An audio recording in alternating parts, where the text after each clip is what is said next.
Noche UFC wrapped up a few hours ago, and I'm going to recap the entire card. I'm going to start with the first fight of the night and then work my way up to the main event. I'll also be discussing the Canelo Alvarez versus Terrence Crawford super fight in boxing because it goes without saying, me being live for nearly 11 hours and watching it, I got a lot to speak upon. So we're going to do it all, full violence of the weekend all together in one recap show. So make sure you guys hit the likes for your boy. And if you're new, subscribe it up. Let's jump into the first fight of the weekend of savagery. I'll call it as such. And it was the Ultimate Fighter finale between fighters that aren't popping up on the screen. Rodrigo Sezinando versus Donchenko. Donchenko got a first round knockout in mega impressive fashion. Of all of like the recent Ultimate Fighter winners, for me, this guy kind of jumps out as someone to keep an eye on because he's 24. He's got a violence first style. The guy seems to love to scrap.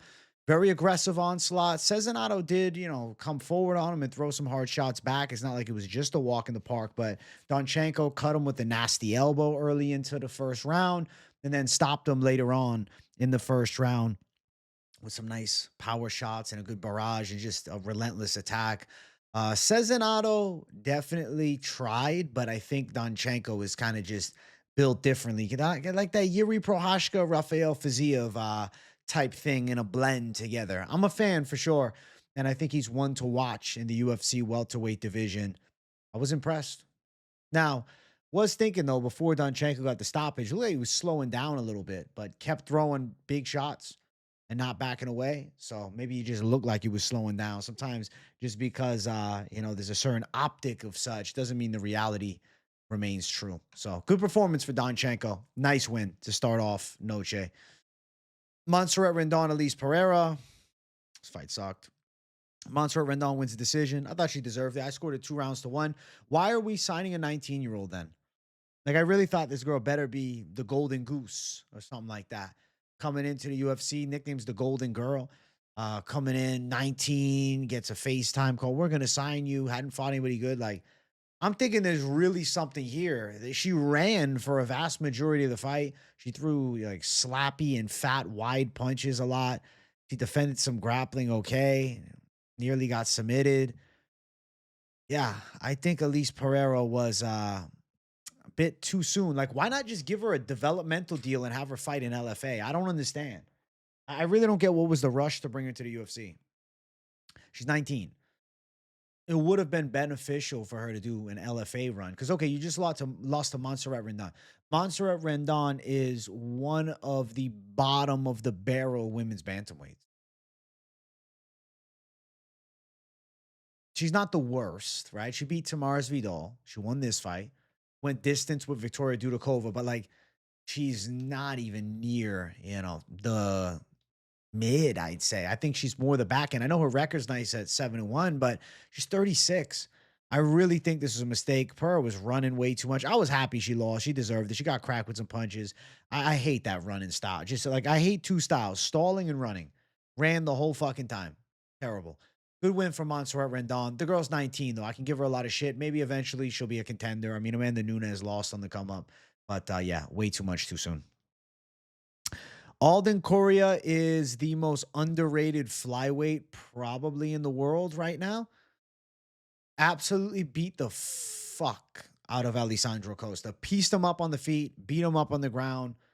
He gave Alessandro Costa what it looked like a veteran lesson. But instead, the veteran was Costa of the UFC, and Coria was making a short notice debut. Trains with Joshua Van. I can tell. This guy has that thing about him. I feel like he's a problem already. Weird ending to the fight, though, because Costa, like, broke his feet. I don't know exactly what it was. They were really bothering him. And the corner threw in the towel early in round number 3. Big blitz and barrage from Coria, and the fight stopped. Hands of Coria on point. Accurate boxing with good rhythm. Ground skills legit. What's not to like? Got a good frame, 5'8". I think he's got a good potential.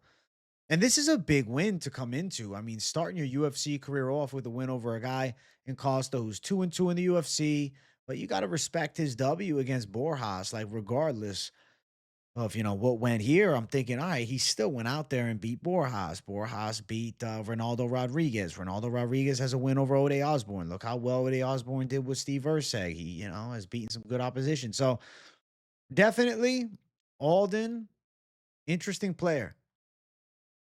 Interesting player for sure. I don't know exactly what direction they go with as far as like next opponent for a young prospect like this.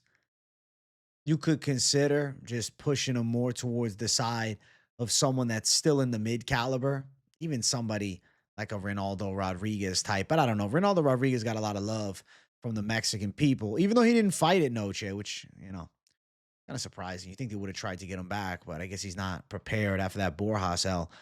But like I'm looking at the flyweight division, I don't know, man. Where does he go from here? Does he fight against Edgar Chairez, who was scheduled to fight against Alessandro Costa? Not opposed to it. Jesus Aguilar, who was also on this card. It's definitely a lot of options, but Alden, definitely cool style. Definitely a fun fighter, and definitely a savage in the division to keep an eye on. Next fight, Zach Reese, Cedric Dumas, a no contest. I do not think Dumas was faking it. He got kicked in the balls incredibly hard. It was a thudding sound, kind of like a baseball bat. And then he said he couldn't stand up and he couldn't feel his ball. So I think that he actually got kicked hard in the nuts. I don't think he was milking it. I don't think he was pulling a Cody Brundage. Fuck that. I don't believe it. No contest. What else is there to say? It is what it is. Let's keep moving. Next fight, Jesus Aguilar, Gurule. Good back and forth fight. I thought Aguilar had probably done enough to win, but ultimately could have ended up going either way. I felt like it was kind of a coin flip decision incoming. Aguilar landed some decent shots that stung up Gurule with punches and even rocked him. Gurule landed some nice punches on the feet, though. Round number 3, he finished really strong, but he still got dropped in that third. Second round, I scored for Gurule, and then first round, I scored for Aguilar. So I had a 29-28 Gurule. I was surprised by a 30-27. I thought Gurule looked pretty good round 2. But round number 3 was the toss-up round. The reason why Aguilar was scored the winner of the fight, I believe, is because he scored a knockdown. He rocks Gurule with a jab, and then a bit of like an uppercut gets through. Down goes Gurule. So Aguilar looked pretty sharp. This was actually a good competitive fight, but like he showed a ton of grit and dog in him, ripping big punches. Aguilar's always dangerous with the gilly. Nearly got a gilly come round number 1. He gave Gurule trouble, man. Gurule was uncomfortable in this fight. He made it close, and definitely, you can be deceived by a 30-27. He definitely made it a fight. But Jesus Aguilar showed the craftiness, the explosive, awkward punching style, the wrestling even, the relentlessness. Guy's got a lot of will to win. Like, that's why him versus Alden Coria isn't a crazy fight. Though I think Alden's technically more efficient. Could see that being a hard matchup for him. There's definitely some cool fights for him, man. Jesus Aguilar quietly doing shit. Jesus Aguilar, underrated savage. Lost to Rafael Estevam, but Estevam's pretty good besides in the third round. His grappling skills are sound besides in that third round. That's where he falls apart. I have no idea. I'm not a UFC matchmaker, but I like to think of what if fights with a guy like Jesus Aguilar. I was like, just give him Alden, but they probably don't go that route. We don't know for sure. I don't know, man. For Luis Gurule, I think you could do him versus Felipe Bunes. Bunes coming off that Estevam loss. Lost to Joshua Van, win against Jose Johnson, who got cut from the promotion. I'm down with that. I like that idea a lot. Gurule 0-2. I say give him one last chance because he did make it a tough fight. Estevam's the fight. Let's keep going. Let's keep running. Also, Jesus Aguilar versus Joseph Morales. Fuck it. Ultimate Fighter winner versus Aguilar. I like that. Tati Suarez, Amanda Lemos. Smotherfest. I mean, Suarez did good with takedowns. Good control. She was locked up, though, in the second round in a nasty ninja choke by Lemos to finish the round off. Wasn't enough to sway the judges because, Suarez did have good wrestling and clinch control. Round number 3, Lemos won, though. She cracked Suarez on the feet, got on top of her and beat her up. Amanda Lemos won the end moments of the fight. Like, she finished that fight really strong. That third round was good for her. It's just first round Smotherfest, second round Smotherfest. A lot of the third round Smotherfest. It was pretty bad. Yeah, this was a bit of a dud. This was a dud of the night. Wasn't a fun fight. Wasn't fun to watch. Tatiana Suarez wins. She's 12-1. Former title challenger. She probably sets herself up, at least to be in the picture for the title. But I don't know, man. Like, is the UFC really trying to get Tatiana Suarez a world title fight? Because it's bad enough we're losing Whaley as the champ of this division for Verna or Dern, but there's still some sense of marketability on the other side with like a Dern. I don't know. Maybe they got to do Tatiana Suarez versus Yan Xiaonan. Even though it's a favorable matchup for Tati, I could see Xiaonan's striking prowess being a factor, but Tati probably gets her down. Lupi Godinez on a roll right now. Lupi Godinez, Tatiana Suarez, but you'd have to favor Tatiana in that one. Tabitha Ritchie, same type of thing. Mackenzie Dern and Verna Jandiroba are fighting for the belt. Tatiana Suarez is alive to beat both of them. He deserves it, probably. But this performance here, I don't know of anybody, for the most part, that's going to be saying, man, can we give her a title shot already? They're going to be like, I guess I'll watch it at the Apex. Title fights at the Apex are coming back. Good performance at the end for Lemos. Dominant for Suarez with the grappling style. Embrace the smother. Embrace the fucking smother. Like no other. Joaquim Silva. Claudio Puelles tried to embrace the smother on him, but Joaquim Silva late ends up fucking performing. Claudio Puelles got hurt. Round number 2, Silva started coming on strong. Round 1, Claudio Puelles looked good. I'm like, oh my God, he's finally had the resurgence. Claudio Puelles, he just has it figured out. No, he doesn't. He's the same. Round number 2 starts falling apart, getting caught. Takedowns are getting stuffed. Puelles is locked in a tight ghillie from Silva. Like, there's different moments where Silva's, having success outside of just control. Round number 3, though, Puelles rocks Silva. Puelles is looking good. Failing takedowns, though. And Joaquim Silva catches him with a left hook in the pocket. Big barrage. Drops him. Puelles, typical, bro. Typical. He's like that true jiu-jitsu styles. He can't take a punch. Like, he just turtles up. He gets hit and he's fuck. He like goes down and he like goes in the fetal position. He does not have punch resistance. Like, doesn't have the mental. Chase Hooper does the exact same thing. They get hit and they wilt. It's not like they get hit. Oh, fuck, I'm hurt. I'm going to try to burst up. No, it's like, oh, shit, let me fucking be ready to, play guard. And it cost him the fight. Silva throws big shots from top. Deserved the decision. A Puelles win would have been bullshit anyways. I thought that there was a Joaquim Silva W for sure. Puelles didn't deserve this victory. It went for the right guy. The split decision, that's nice and all, but it wasn't. It was Joaquim Silva, 2 out of the 3. Second, third round, putting a pace on Puelles and breaking him with his power, his explosiveness, and his more savage mentality. Let's keep going. Next one, feature prelim. José Daniel Medina versus Duško Todorović. Duško got a first-round sub. He also busted Medina up on the feet. José Medina is probably the worst UFC fighter of all time. Maybe not of all time, of the modern generation. And I like José Medina. I love that Dana gave this guy a chance, but I never thought he was all that good. I did have faith that maybe he would turn it up for a debut. Maybe he was better than anticipated. Maybe something would come together. He's working hard, I don't know. Ultimately, he has been pretty bad in the UFC. 2 straight finish losses in the first round. He's surely getting his walking papers, but I would like to say this about him in a positive. I want to push this out there for a positive. BKFC or Game Bred Boxing should give him a fight. Give him a fucking fight. Bless this guy some more. Might as well. Let him hit the fucking jackpot. I would like to see him do bare knuckle or Game Bred Boxing. Give him a chance to make some money. He's not even UFC level at all. And I'll be honest, the bling bling blonde stripe in the hair also killed the aura a bit. Even after the highway, tough guy. That's like all I could say about him really was he's tough. So I agree with everybody's assessment. He's a tough guy. He got choked out. No matter how tough you are, you're getting tapped.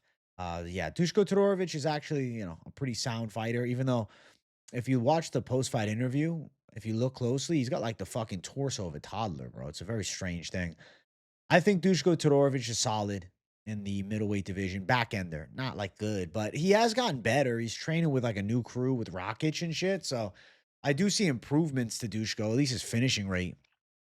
Yeah, good performance. Duško, big W. Beat José Daniel Medina and avoids getting fired. Medina, probably fired. Let's talk the main card. If you guys haven't yet, make sure you smash the likes. And if you're new, subscribe it up. Quang Lee, Santiago Luna. Santiago Luna knocks him out in the first round, but not without getting dropped bad early. Opening sequences of the fight, Luna's rocked bad, uncomfortable on his feet. Quang Lee ends up cracking him, has him hurt. He landed knockdowns. I don't know why it doesn't say knockdowns for Quang Lee. Santiago Luna looked like he was in trouble in the opening moments of the fight. Quang Lee was cracking him, but he never gave up on himself. Pushed the takedown, backed Quang Lee up against the cage, right?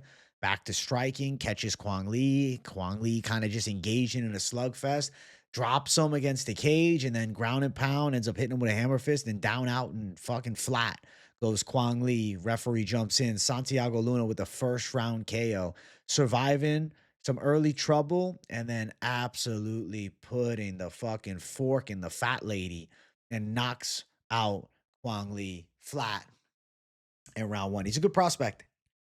He's a fun prospect. I still know really like nothing about him, right? At 21 and only 2 minutes and 48 seconds of cage time. The guy's definitely got a lot of heart. Got dropped, keeps coming. Trains at the PI in Mexico. Seems to be talented. Seems to be someone the UFC was sculpting into a Mexican prospect. And you damn sure know they're looking for him.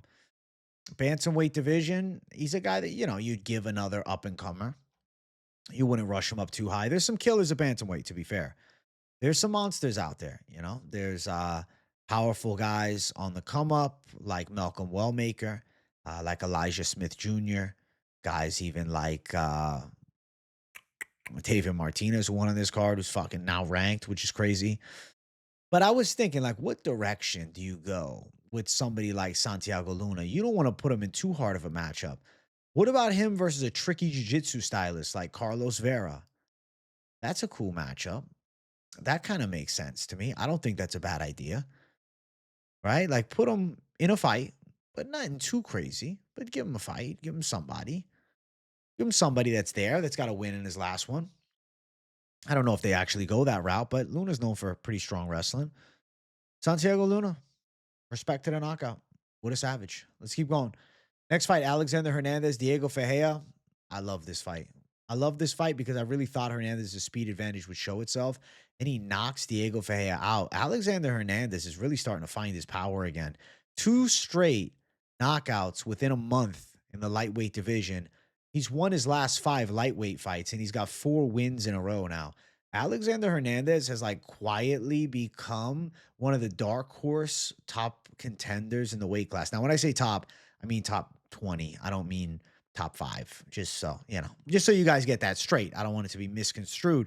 But going out and knocking Diego Ferreira unconscious is fucking impressive, man. Like, Diego Ferreira is one of the better lightweights. Like, if you really think about what he's done, victories over Michael Johnson and Mateusz Rebecki, right? Finishes. Diego Ferreira known as pretty durable. I mean, Alexander Hernandez is now closing in on the top 15. The most recent loss for Diego Ferreira was Grant Dawson, top 15. So it's like obviously he's a step before the top 15, but he's right around that category. I mean, Hernandez versus somebody, even like a Fares Ziam could be next. That's a possibility. Obviously, I want to see the Conway fight rebooked. Manuel Torres Hernandez. There's options there. Especially him getting a knockout and him saying he wants one more before the end of the year. Like, we could see a Manuel Torres Alexander Hernandez fight, and that could be like a fight to, potentially jump someone into a ranked matchup. Yeah, bro. He's in a big spot right now. Nasrat Haqparast, who's absolutely on a roll right now. You could match those two up together. Alexander Hernandez showed out, getting a knockout in round 2. I predicted him to win, and I'm grateful that he went out and did the thing. Looked like a fucking monster. Good performance, good movement, stayed calm, really poised. And Diego Ferreira also 40. I felt like because he's 40, I'm like, oh, he could crack. Like, now's the time he starts falling off and ultimately gets caught, gets put out. The younger man, Hernandez, coming into a bit of a career resurgence with this 4-fight win streak. I don't think you're going to get him a top 15 guy. Like, I doubt they're going to give him Mauricio Rufy. That's why I feel like it would be more sensible if he was matched up with somebody like, a Manuel Torres, who is pretty good. Even, you could potentially push him to the Nasrat fight. It depends what direction, right? Like, how much do they value a win over Diego Ferreira? Where do you rank Diego Ferreira? Diego Ferreira's wins over Mateusz Rebecki and Michael Johnson, which are big W's. I mean, you could do an Alexander Hernandez Michael Johnson fight. He just beat Daniel Zellhuber. But like, there's the Ferreziams of the world. I'm thinking about Nasrat a lot.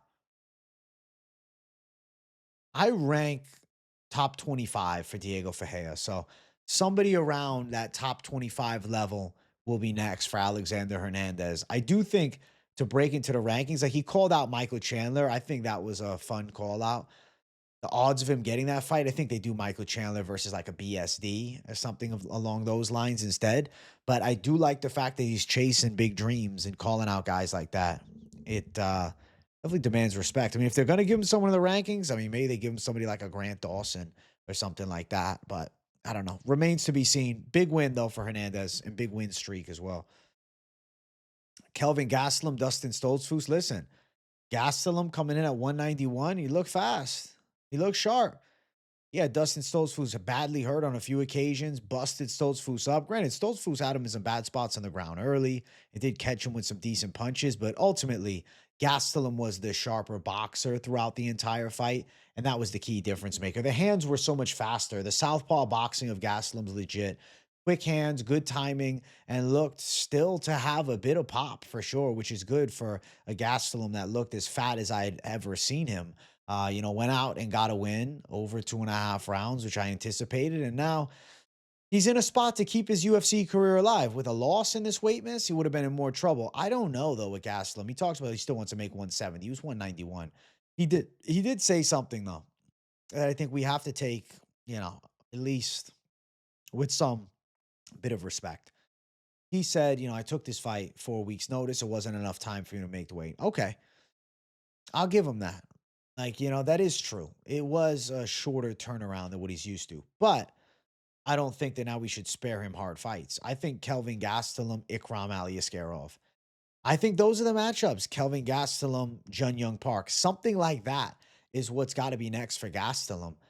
I don't know when he wants to get back out there. He just lost 35% of his purse. He fought a few months before this one, maybe a few months from now. He'll want to get out there again.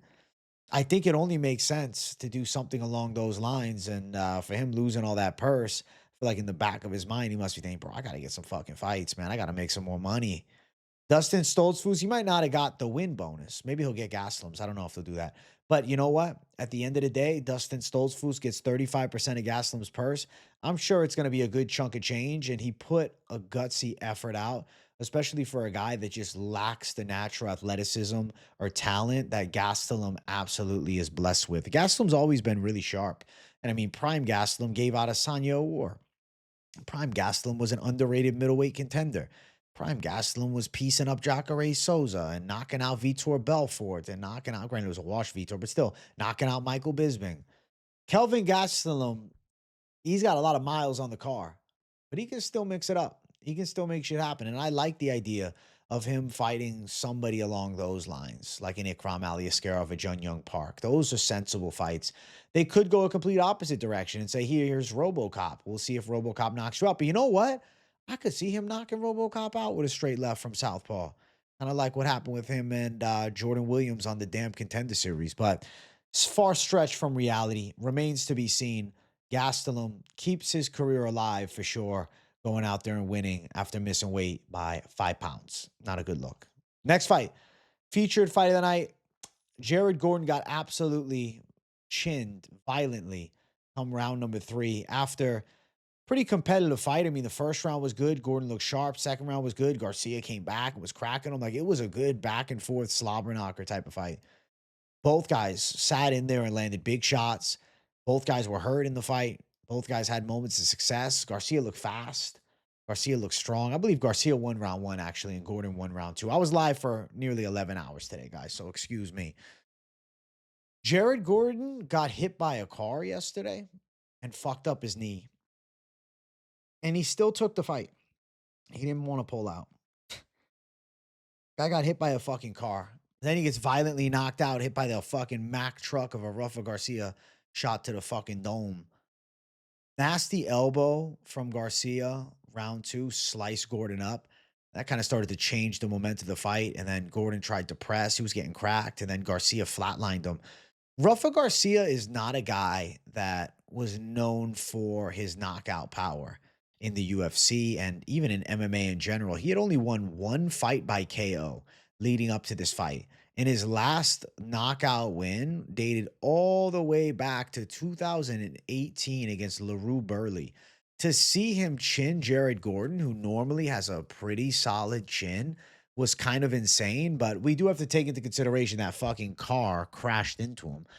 But nonetheless, Jared Gordon, heartfelt, gutsy effort. Rafa Garcia, he put on a badass performance. I mean, you gotta fucking you gotta give him the respect that he deserves. Like I have to speak truth to him. The guy demands a lot of respect. Rafa Garcia's gotten a lot better. The early run of Rafa Garcia, shit, he got boxed off by Gutzmacher. Remember Gutzmacher, Chris Gutzmacher?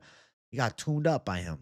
And now he's out there beating up Jared Gordon, regardless if it was a car accident, Jared Gordon. I gotta say, Rafa Garcia, tough customer. Tough customer for sure in the lightweight division. You could say that an Alexander Hernandez fight makes sense for him after going out and winning violently against Jared Gordon. That's not crazy. We'll see what the UFC does. There's also a Nasrat fight for him. His most recent loss is to Grant Dawson. Grant Dawson is quite good and ranked in the top 15 and a grappling savage. Rafa Garcia normally can wrestle pretty well. We'll see what the UFC decides, but I was even thinking, how would him and Rufy go? Imagine he's wrestle fucks Rufy. Shit. I don't even want to see that for Rufy. But for Jared Gordon, shit, man. 37. Jared Gordon. Matt Frivola and Jared Gordon sounds fun. I don't know when Matt Frivola wants to come back. But I feel as though those two could kind of be perfect dance partners because they never fought each other before. They're, in the same circle of fighter, right? They're in the same vicinity of ranking. I like the idea of Jared Gordon and, a guy in Matt Frivola who's lost a couple in a row by KO. And then Gordon coming off a bad KO loss here. That could be next. That could actually be a really good match to make. I like that idea. I like that idea a lot. Even though Gordon lost this one bad, the car accident, or the car crashing into him, that's got to be a factor too. Come on. Good win for Rafa, though. Co-main event, upset. Even though statistically, like odds-wise, it wasn't a huge upset, this is a huge upset. Like for the rankings. Number, 9 ranked? Jared Gordon. Number 9 ranked Rob Font. Is it ranked number 9? Is he number 10? Number 9 ranked Rob Font loses to 1-0 in the UFC David Martinez, who was supposed to fight Quang Lee to open up the main card of Noche. David Martinez is a fucking savage, and he just broke into the top 10, or at least the top 15 of the UFC bantamweight division. Do you know how fucking crazy that is? Took the fight on short notice, dared to be great, guys. A doctor by day, fighter by night. He's ranked now. Holy shit. He's ranked now, but I'm thinking to myself, imagine him versus Vinicius Oliveira. That could be pure violence. That might be perfect. Him versus Marcus McGee would be sensational. David Martinez is in the top 15. I picked David Martinez to win. He was a slight underdog.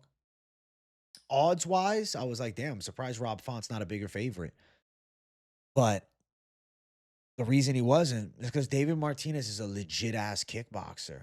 Kicked up Rob Font, had him rocked a little bit throughout the fight, especially third round. Had good moments on the feet, outstruck him 115-49 total strikes, 62-49 on significant. A lot of kicks from David Martinez, a lot of movement, big punches on the inside, dealing with Rob Font's boxing. I spoke upon before this fight, Font's jab looking slower and less effective than ever before. And certainly here, especially with David Martinez switching to southpaw throughout the fight, the jab looked less effective than ever before. Font seems to be a step slower than his prime. But that's not to say David Martinez's performance isn't massive and that he's not a blue chip prospect, because he is. He's 27.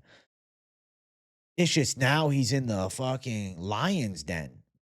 It's not like we're going to build you up now. It's like, no, you're fighting literal killers only now at 27. So welcome to the rankings.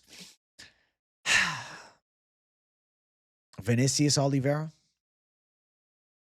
Vinicius Oliveira makes sense. If it's not Vinicius Oliveira, Marcus McGee, who just fought Piotr Jan, You get what I'm saying? Like, I think it could be Vinicius Oliveira, and I feel like that could be fireworks too. Probably favor Oliveira there, but Martinez more technically sound. Oliveira more of a wild man. I like the idea of that fight happening. I like the idea of the UFC putting that together. We'll see if they decide to do something like that. Rob Font now sent out of the rankings. I'm sure he's still going to want to fight. He'll fight somebody. Damn, son. Damn, son. David Martinez. What a fucking savage. What a fucking savage.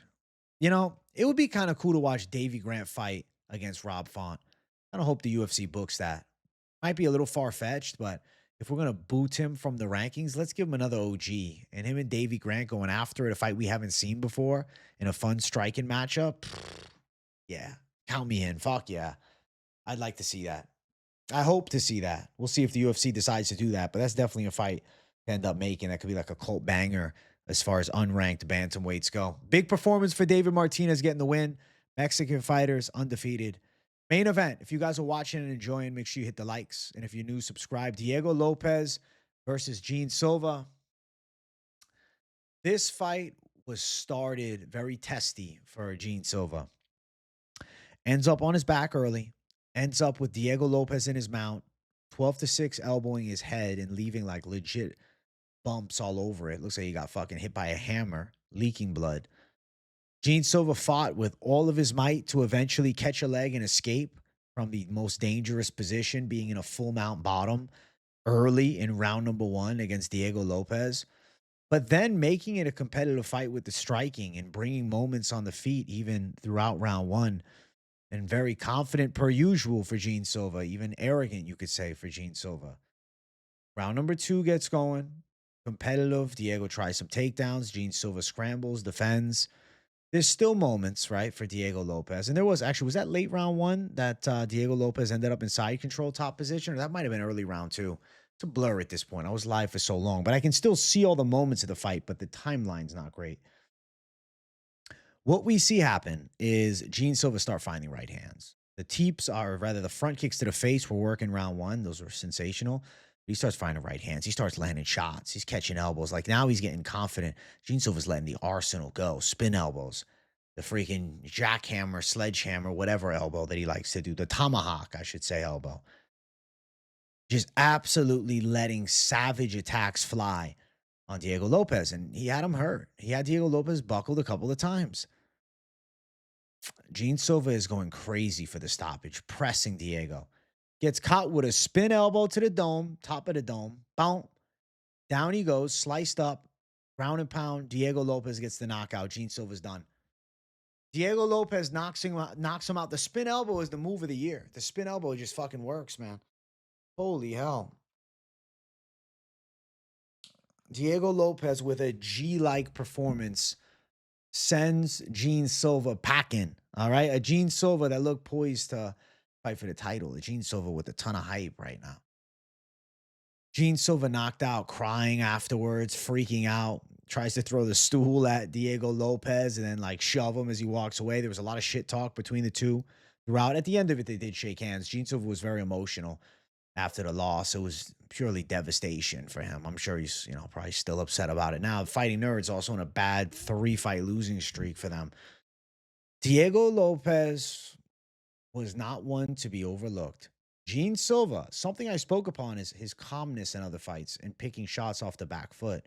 In this fight, he fought with a reckless abandon. He fought with a lack of respect for his opponent. And in doing so, he got caught by someone that's absolutely game as far as elite level featherweights in the UFC go. Gene Silva should have probably taken a moment to breathe and kept picking his shots and taking his time. Instead, he tried to bully Diego Lopes and brutalize him for a stoppage by just forcing it. You force things, you put yourself at risk of getting caught with something. And it was a spin elbow this time. Highlight reel knockout against Gene Silva this time. He's sitting in a pool of his own blood. Face is absolutely destroyed. Diego Lopes gets the hand raised and is back on track. Diego Lopes is good, man. He looked better in this fight. And he dealt with some big shots. Showed a fucking chin and a half. How good is Volkanovski, really? He's in an interesting spot now because who would he fight next? Do they rebook the Movzar fight? They run it back? Movzar versus Lopes? Obviously, though, the Yair Rodriguez fight has to happen. If Yair ain't fighting for a title, it's Volkanovski probably going to be facing off against the likes of Lerone Murphy. Fear that Gene Silva lost here. Movzar injured. Who knows what he's up to? Diego Lopes versus Yair Rodriguez has fucking beef. Diego Lopes and Gene Silva had beef. I want to see a beef matchup between Diego Lopes and Yair. Battle of the surrogate Mexican and Diego Lopes, and then the Mexican blood, Yair Rodriguez. It feels like, though, Diego is more popular with the Mexicans than Yair is. Now, for Gene Silva, rough loss, which it's one of those situations where he's going to need a bit of a layoff. He got fucked up in this fight. Upon returning, sensible matchup would be somebody like Dan Ige, somebody like David Onama, somebody like maybe, this is a stretch, Patricio Pitbull.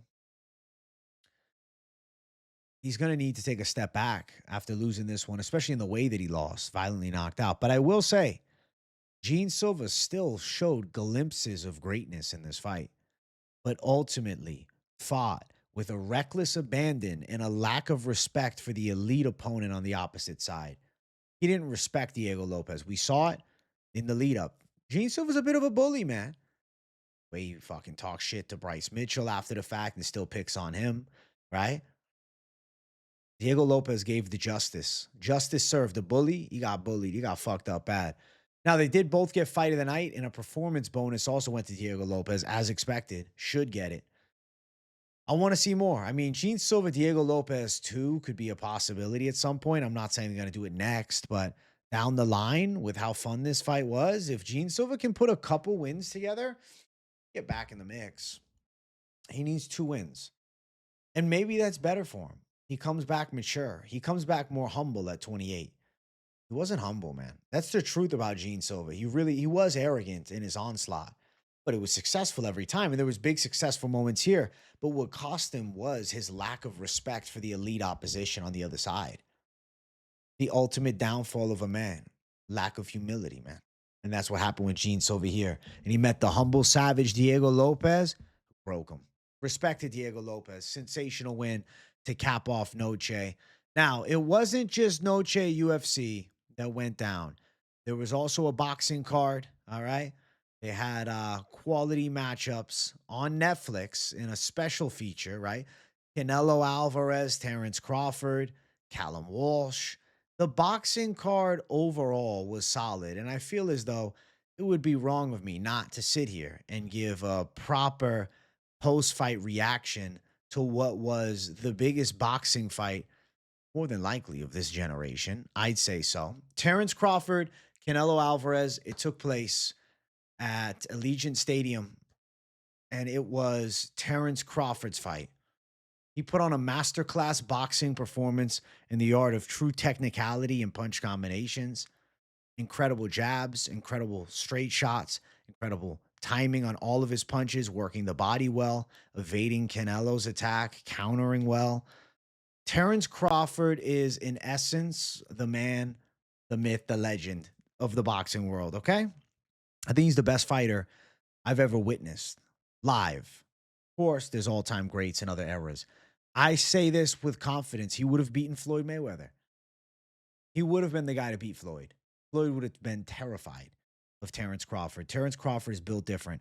Started out as a lightweight, just won the super middleweight belt against a Canelo Alvarez who had been in the weight class for a long while. Terrence Crawford is fucking awesome. I scored the fight live. I scored it 8 rounds to 4 for Terrence Crawford. Rounds 1, rounds 2, rounds 3. All right. Then I gave Canelo rounds 4, round 5.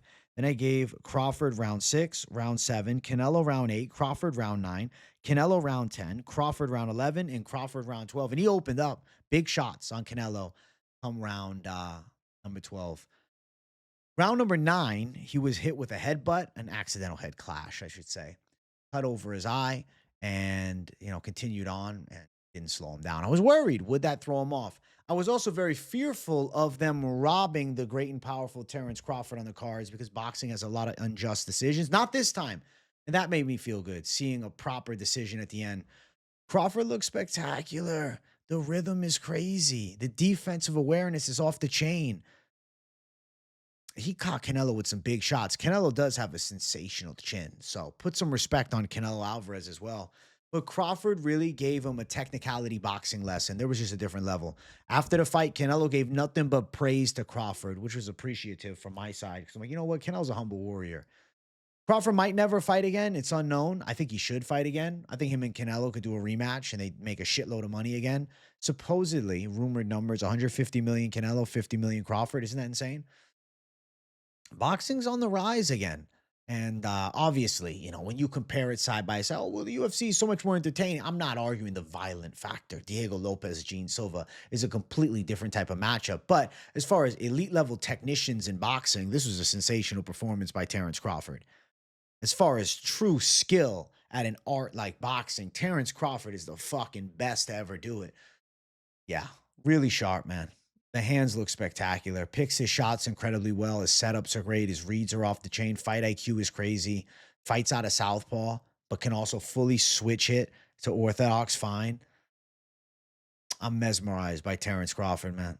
He really is a special fighter. Excellent boxing, man. And this, I needed to give him a proper shout out because I watched this entire fight and I was very grateful to see that the right man won and Terrence Crawford going down as, you know, this generation's best. The other fights on the card, Callum Walsh got a decision win over Vargas. He got tested a bit. The decision was really wide on the cards. I thought it could have been a little closer. Vargas made it a fight, but Walsh better. And Billy versus Martinez ends up a draw. Not surprised.